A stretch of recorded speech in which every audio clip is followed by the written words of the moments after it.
And Jesus once said, "The Pharisees and the scribes have taken the keys of knowledge and hidden them. They themselves have not entered, nor have they allowed those who wanted to enter to do so. You, however, be as wise as serpents and as innocent as doves." The Gospel of Thomas, saying 39. Friends, I'd like to tell you a short story based on these words from Christ. In the small American town of Willow Creek, the words of Jesus seemed to echo louder than ever.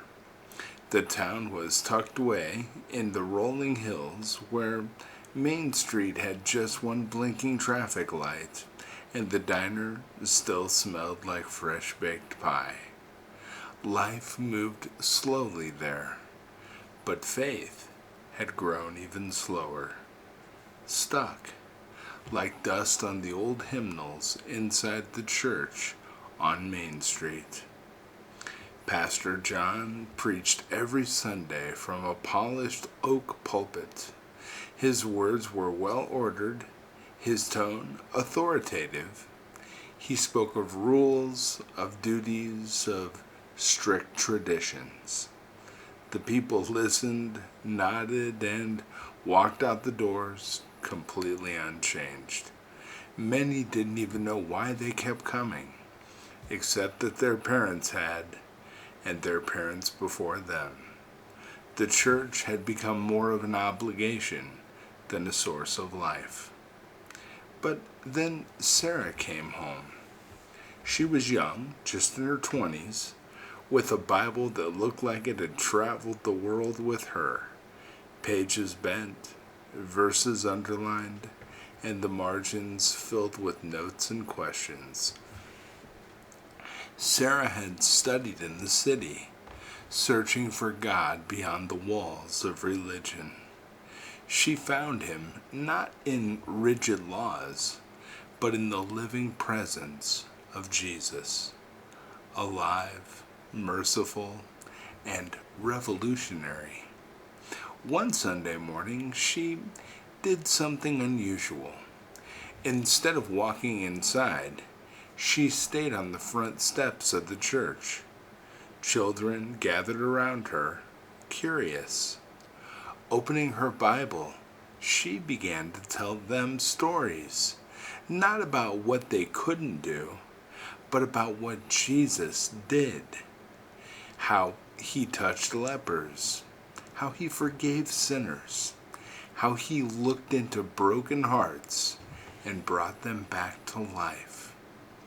The children listened wide-eyed, then told their parents. Soon, small groups formed on the steps each week. Folding chairs appeared, old hymn books were left behind inside, while laughter and tears echoed outside. Pastor John grew troubled. "This is dangerous," he warned.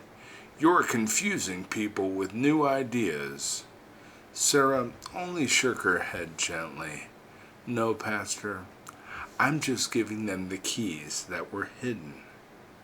Her words spread through Willow Creek. People who had long abandoned the church, like Hank, the old farmer who hadn't stepped inside in 40 years, came to listen. One evening, Hank asked with tears in his eyes, "Why didn't we ever hear it like this before? It feels more alive." Sarah answered softly, "Because Jesus' words were never meant to be locked away. They were meant to open hearts.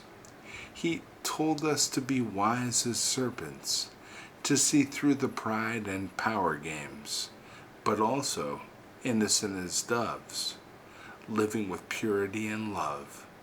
That's all I'm trying to do." That night, Hank went home and called his estranged brother after decades of silence.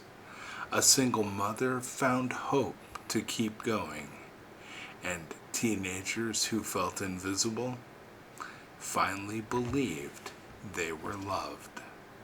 Even Pastor John, who once stood firm behind his pulpit, found himself slipping outside one Sunday to stand among the crowd. Sarah handed him the Bible. "We're all just learning together," she said. "The kingdom isn't hidden anymore." And in that little town, the words of Jesus came alive again. This story is also kind of based on a personal struggle that I've had. I grew up in a very large religious organization, but I wanted to write something that I hope touched your heart today, because when religion hides the living truth of Jesus behind pride or rules or rituals or specific obligations or burdens they place upon you in the name of God, the Lord's Spirit raises up ordinary people to unlock the doors, not lock them. The keys of knowledge belong to everyone, not just to religious leaders. Jesus calls us to see with wisdom, to walk in innocence, and to live out the kind of faith that sets people free. God bless you, my friends.